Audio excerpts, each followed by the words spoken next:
በ2003 ክረምት የከፍተኛ አመራሮች ስልጠና ነበር። በዚያ ስልጠና ወቅት ከአንዳንድ የአማራ ጓዶች አመራሮች ጋር ንግግር የጀመርንበት ጊዜ ነበር። ያ ንግግር ትርክትን ማደስ ያስፈልጋል። መካከላችን ያለውን ግድግዳ ማፍረስ ይኖርብናል።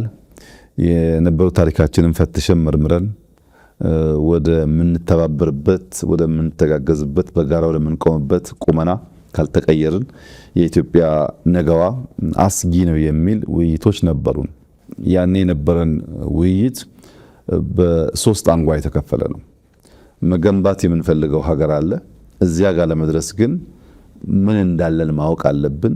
ምን እንዳለን ከማወቃችን በፊት በሁኔታዎች ላይ ያሉን እምነቶች ምን እንደሆኑ እንወያይ ነበር።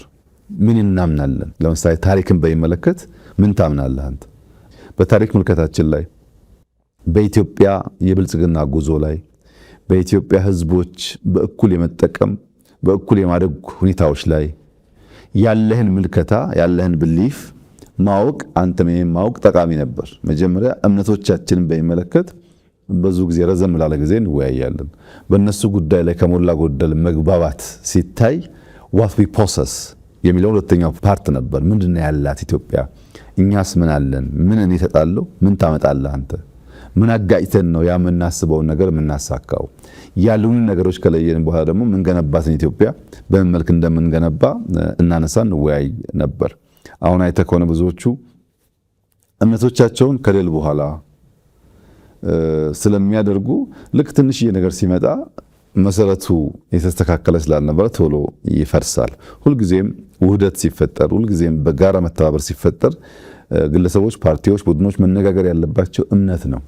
ምንድነው የምታምነው? ምንድነው ማምነው? በምን መነጽር ነው ነገን የምታየው? በምን መነጽር ነው ትናንትን የምታየው? በምን ትብብር መንፈስ ነው ዛሬን የምንሰራ የሚለውን ካልተግባባ በጋራ መቆም ጠላትን ያሰነብት ይሆናል እንጂ ብዛም ፋይዳ አይኖረውም። ያን ለመፍታት ውይይቶች እናደርግ ነበር። ከዛ ከለውጡ ጥቂት ወራት በፊት በኦሮማራ እንቅስቃሴ ባህር ዳር መጥቼ ከእናንተ ሚዲያ ጋር ቆይታ አድርጌ ነበር። ያንን መለስ ብላችሁ ብታዩ ይሄንን ሐሳብ የሚገልጽ ነው። የሁለቱን ህዝቦች በጋራ ለዘመናት መኖር፣ አሁንም በትብብር መንፈስ መስራት ኢትዮጵያን ለመታደግ ያለውን ፋይዳ በጉልህ የሚያሳይ ነበር።